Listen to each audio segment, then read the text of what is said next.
ఆంధ్రప్రదేశ్ పశ్చిమ గోదావరి జిల్లా ఏలూరులో కలకలం రేపిన వింత వ్యాధి ఇప్పుడు రాష్ట్ర వ్యాప్తంగా కలకాలం సృష్టిస్తోంది. తాజాగా గుంటూరు జిల్లా దాచేపల్లి మండలంలో పలువురు అస్వస్థతకు గురయ్యారు. ఉదయం నుంచి ముగ్గురు వ్యక్తులు అస్వస్థతకు గురైపడిపోవడంతో స్థానికులు ఆందోళన చెందుతున్నారు. నడికుడి గ్రామానికి చెందిన యువకుడు రామకృష్ణ స్పృహ తప్పి పడిపోవడం స్థానికంగా సంచలనం రేపింది. కుటుంబ సభ్యులు అతడ్ని దాచేపల్లిలోని ఓ ఆస్పత్రిలో చేర్పించారు. రామకృష్ణతో పాటు మరికొంతమంది ఇలాగే స్పృతప్పి పడిపోవడంతో ఏలూరులో జరిగినదే ఇక్కడ జరిగిందేమోనన్న ఆందోళన వ్యక్తమవుతోంది. పాపకి వాంతులోనూ మోషన్స్ అవుతున్నాయి, కొంచెం చలికి వణుకుతున్నట్టు ఉందని తీసుకొచ్చామండి.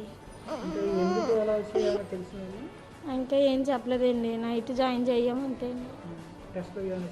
ఇంకా బ్లడ్ టెస్ట్ చేశారండి, రిపోర్ట్లు వస్తాయండి. సాటర్డే నైట్ 11:30, 12 ఆ టైంలో వచ్చాను. అంటే నేను ఆ రోజు పడుకున్నాను ముందే, కాకపోతే తర్వాత మెలకు వచ్చిందని నేను లేచినప్పుడు డాడీ ఫోన్లో న్యూస్ చూస్తున్నారు. వేరే న్యూస్ ఛానల్ పెట్టు అని చెప్పి నాకు ఇచ్చారు. నేను తీసుకున్నాను. నాకు అంత అక్కడి వరకే గుర్తుంది. తర్వాత నేను కళ్ళు తెరిచి చూసేటప్పటికి ఇక్కడ హాస్పిటల్లోనే ఉన్నాను.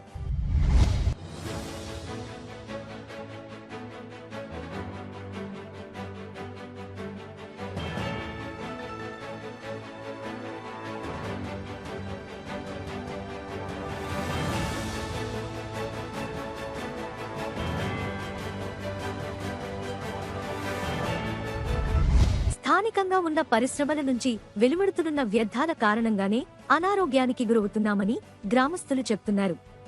అయితే గ్రామస్తులు అస్వస్థతకు గురికావడానికి గల కారణాలను డాక్టర్లు కూడా సరిగా చెప్పలేకపోతున్నారు. బాధితులను మెరుగైన చికిత్స కోసం గుంటూరు ప్రభుత్వాసుపత్రికి తీసుకెళ్లాలని సూచించారు. దాచేపల్లి మండలంలో ఉన్న పరిశ్రమల కారణంగా స్థానికంగా కాలుష్యం వెదజల్లుతోందని చుట్టుపక్కల గ్రామాల ప్రజలు ఆరోపిస్తుండగా, మరోవైపు సాగు, త్రాగునీరు కలుషితమై ఇబ్బందులు పడుతున్నట్లు చెప్తున్నారు. ప్రతిరోజు ఉదయం, సాయంత్రం ఫ్యాక్టరీ నుంచి వస్తున్న దుర్గంధం, రసాయనాలతో ఇబ్బంది పడుతున్నామని ప్రభుత్వం వెంటనే స్పందించి చర్యలు తీసుకోవాలని డిమాండ్ చేశారు. దీనిపై గుంటూరు నుండి మా స్మార్ట్ 9 ప్రతినిధి విజయ్ కుమార్ లైవ్ ఫోన్ కాల్లో ఉన్నారు. చెప్పండి, ఎలా ఉంది అక్కడి పరిస్థితి?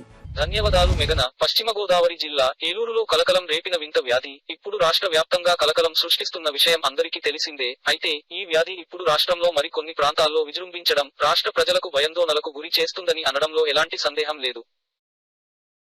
తాజాగా గుంటూరు జిల్లా దాచేపల్లి మండలంలో పలువురు అస్వస్థతకు గురయ్యారు. ఉదయం నుంచి ముగ్గురు వ్యక్తులు అస్వస్థతకు గురై పడిపోవడంతో స్థానికులు ఆందోళన చెందుతున్నారు. అదేవిధంగా నడికుడి గ్రామానికి చెందిన యువకుడు రామకృష్ణ స్పృహ తప్పి పడిపోవడం స్థానికంగా సంచలనం రేపింది. కుటుంబ సభ్యులు అతడ్ని దాచేపల్లిలోని ఓ ఆస్పత్రిలో చేర్పించినట్లు సమాచారం.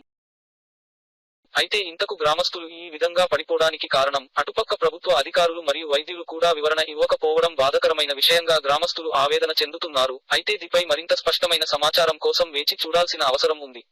ఇప్పటికే ఈ వ్యాధిగ్రస్తుల నుండి శాంపుల్ తీసుకుని హైదరాబాద్ కి తరలించినట్లు సమాచారం. Over to studio. ధన్యవాదాలు విజయ్ కుమార్. ఏలూరులో సంచలనం సృష్టిస్తున్న అస్వస్థతల వ్యవహారంలో పరిశ్రమల నుంచి వచ్చిన రసాయనాల వల్లే వింత వ్యాధికి కారణమని నిపుణులు అంచనా వేస్తున్నారు. బాధితుల బ్లడ్ శాంపుల్స్ లో నికెల్, సీసం ఉన్నట్లు గుర్తించారు. అక్కడి నీటిలో ప్రమాదకర స్థాయిలో రసాయనాలు ఉన్నట్లు పరీక్షల్లో తేలింది. గుంటూరు జిల్లాలో కూడా పరిశ్రమల నుంచి రసాయనాల వల్లే ప్రజలు అస్వస్థతకు గురైనట్లు అనుమానిస్తున్నారు. ఏలూరులో మాదిరిగానే దాచేపల్లిలోనూ వైద్య శిబిరాలు ఏర్పాటు చేసి పరీక్షలు నిర్వహించాలని స్థానికులు డిమాండ్ చేస్తున్నారు.